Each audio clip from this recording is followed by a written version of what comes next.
Welcome to Character Explorations, a podcast production of the Wendt Center for Character Education at the University of Dubuque. I'm Annalee Ward, the director of the Wendt Center. Our guest today is Dr. Franklin Yartey, professor of communication at the University of Dubuque. He is the author of the article, Screen Lending Through Microfinance, The Fearless Integrity of Helping Others. This article is available online at dbq.edu/Wendt/publications. That's dbq.edu/WENDT/publications. Welcome, Franklin. Thank you, Dr. Ward. You wrote this article back in 2016 for the journal issue, Character and Screen Life. Well, today, our lives are intertwined with technology, but our sympathies are encouraged by images online. Civic engagement happens in virtual spaces, and our philanthropy is enabled by easy processes. But today's life experiences are relatively new, even compared to when you first wrote the article. How did you come to this topic of screen lending? Thank you. Well, my dissertation focused on online microfinance. So I examined 3 online microfinance institutions, including Kiva. And my goal was to, in the future, develop papers from my dissertation. Mainly things that I was not able to cover in my dissertation. I hoped to work on those in the future. And that is how I basically decided on developing this article. There was an example that you mentioned in the paper that really stirred your interest in this topic. Would you share that with us?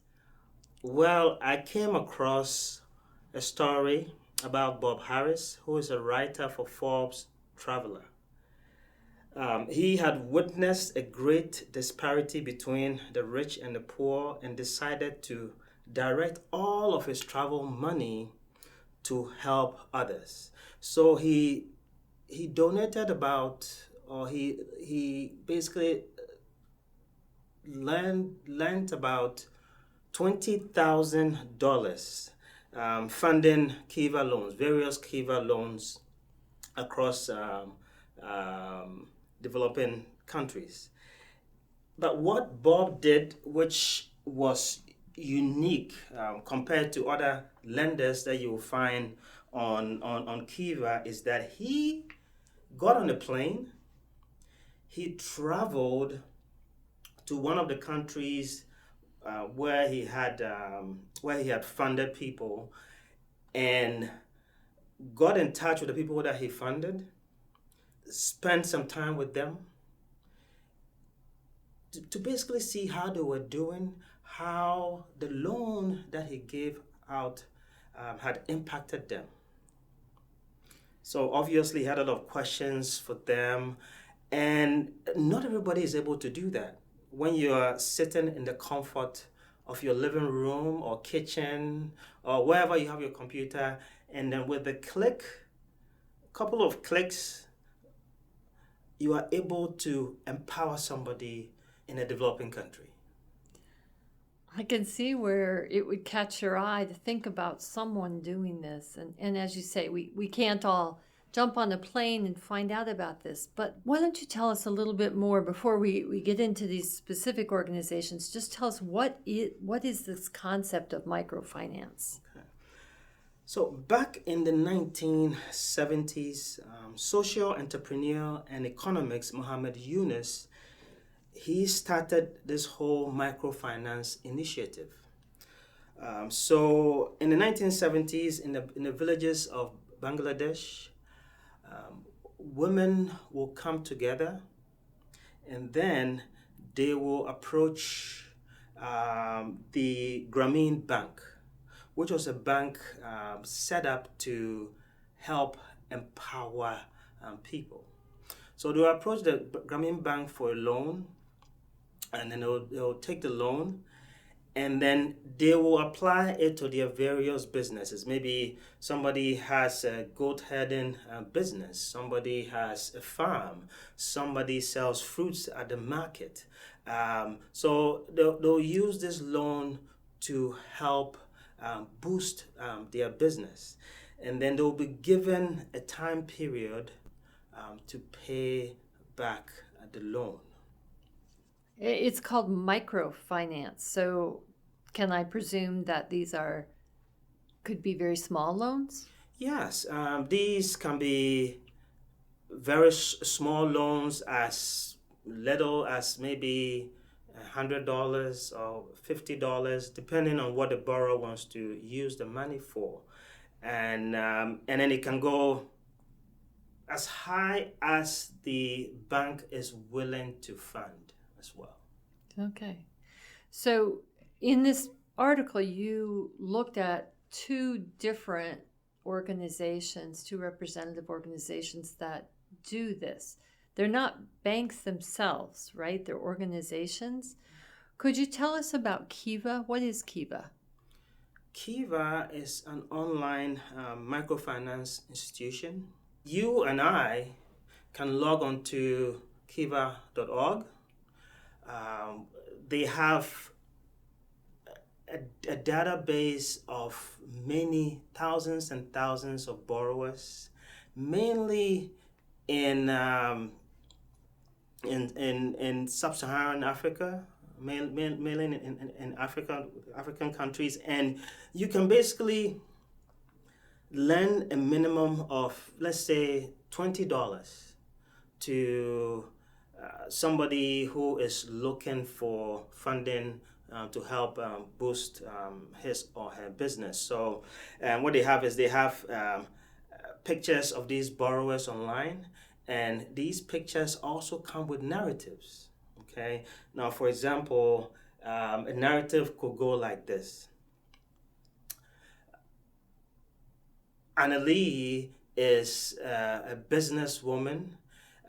She has 6 kids. She's married, and she is in the process of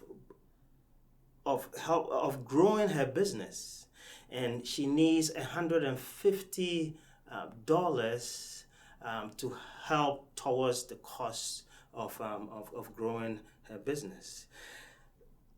Now, what happens is that now you read these little biographies of different borrowers, and whoever matches your lending requirements, let's say, okay, I really connect with this person because the narrative says that this is a person that is really struggling and trying to make it in life. This is somebody who's a person of faith. Maybe you may connect with that person. Okay, then you say, okay, fine, I'm going to lend what? $25 to this person. Okay, then the next person goes online and also lends $25. The next person maybe lends $60 till the borrower is able to raise the money that is needed. So what happens is that Kiva will transfer the money to a local microfinance institution in, let's say, Ghana or Kenya, okay, or Morocco, wherever it is. And that microfinance institution, in turn, will disburse the money to the borrower. Okay. And that is with interest. With interest. Yes. Okay. What about, you also mentioned another one in there called Zedisha? Yes. Is that any different, or does that work the same way? It's the same model of lending, but the difference is that with Zedisha, they do not charge interest, and the borrower is directly connected with the lender. Ah. So we do not have a middle person. Okay, you're directly lending to the borrower, and what the borrower what a borrower is going to do is they pay a fee, that's a lifetime fee to set up the account, and also um, they pay a fee. I believe they pay a fee when they receive the loan, but the loan is without interest. So that's the big difference between. That is a big difference. Kiva That's could be really significant, both if the lender does not want anonymity, or does, that could shape one's choice. So you wrote this article for the journal Character and. What does microfinance lending, why do this? What does this have to do with our character? As humans, we are called by God to be good stewards of all of human and natural resources. And the scriptures also suggest that it is important that we help our neighbor. Okay? So it is important for us to help others that are in need. Whenever we have the means to, it is important to help others. So you challenge us to do this as part of good character, as part of being good stewards, helping others. That sounds great, but I need more help. Can you give me some suggestions on how to do this responsibly? Are there any things we should guard against or markers we should watch for? Like even as you just explained the differences between Zadisha and Kiva, I wouldn't have known to look for that. Are there any other guides you'd like to give us? Yes. With Kiva, for example, some of the borrowers are trapped in cycles of borrowing money to help with their business, and then they have to pay back that money, right? They have to pay back that money.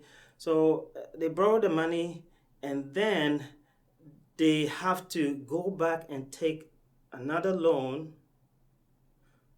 to service a previous loan that they borrowed previously. So they are trapped into cycles of borrowing money over and over and over again. Some of the interest rates that some local microfinance institutions apply to the loans, some can be as high as 100%.